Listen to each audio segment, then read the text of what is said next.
سورہ نبا وغیرہ کی فضیلت۔ اگر کسی کو نیند نہ آتی ہو تو سورہ نبا یعنی عما یتساءلون کی آیت وجعلنا نومکم سباتا کو بار بار پڑھے، اللہ کے حکم سے نیند آ جائے گی۔ یہ قول بے اثر ہے، ممکن ہے بستوی صاحب رحمہ اللہ کا تجربہ ہو۔ رسول اللہ صلی اللہ علیہ وسلم نے فرمایا اذا زلزلت نصف قرآن ہے، اسنادہ ضعیف۔ سنن ترمذی کتاب فضائل القرآن باب ما جاء فی اذا زلزلت، حدیث نمبر 2894۔ یمان بن مغیرہ ضعیف الحدیث راوی ہے، یعنی یہ سورت پڑھنے سے آدھے قرآن کا ثواب ملتا ہے، اسی طرح والعادیات کا ثواب بھی ہے۔ اسنادہ ضعیف۔ فضائل القرآن لابی عبید، صفحہ نمبر 144، ارسال کی وجہ سے ضعیف ہے۔ اور فرمایا قل یا ایھا الکافرون کو سوتے وقت پڑھا کرو، یہ تمہیں شرک سے بچائے گی۔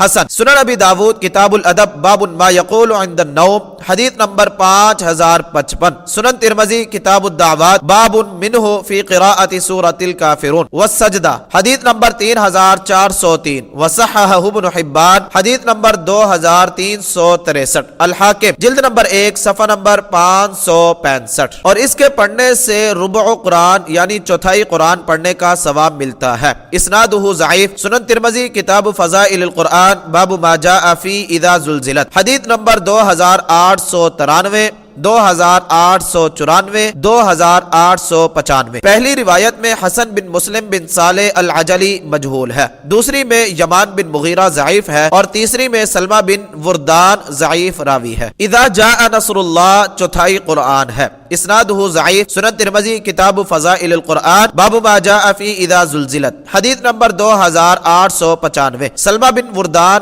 ضعیف راوی ہے۔ سورہ اخلاص قل ھو اللہ احد ثلث قرآن ہے، صحیح بخاری کتاب فضائل القرآن باب فضل قل ھو اللہ احد، حدیث نمبر 5013۔ صحیح مسلم کتاب صلاۃ المسافرین باب فضل قراءۃ قل ھو اللہ احد، حدیث نمبر 811۔ یعنی اس کے پڑھنے سے تہائی قرآن کا ثواب ملتا ہے، جو اس سورت کو ہمیشہ پڑھے گا وہ جنت میں داخل ہوگا۔ صحیح بخاری کتاب الاذان باب الجمع بین السورتین فی الرکعہ، حدیث نمبر 2774۔ جو سوتے وقت دائیں کروٹ پر لیٹ کر 100 مرتبہ پڑھے گا تو قیامت کے روز اللہ تعالیٰ اس کو دائیں جانب سے جنت میں داخل کرے گا۔ اسنادہ ضعیف۔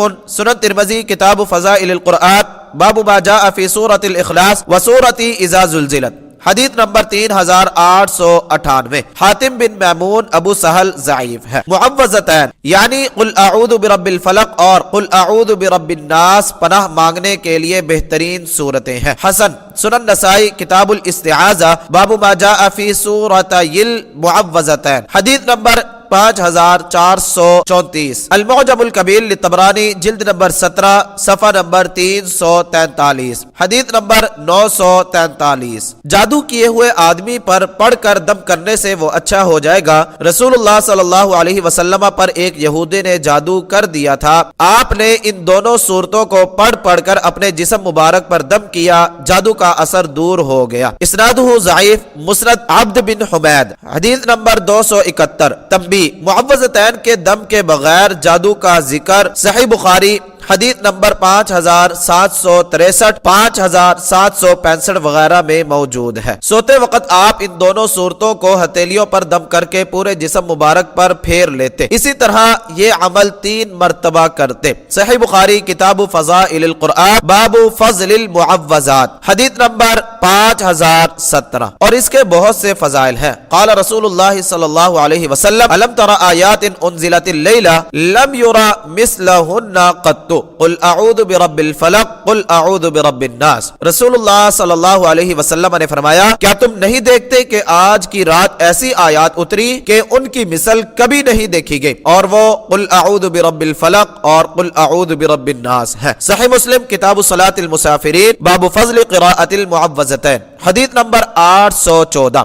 واللفظ لہ۔ سنن نسائی کتاب الاستعاذہ باب ما جاء فی سورۃی المعوذتین، حدیث نمبر 5433۔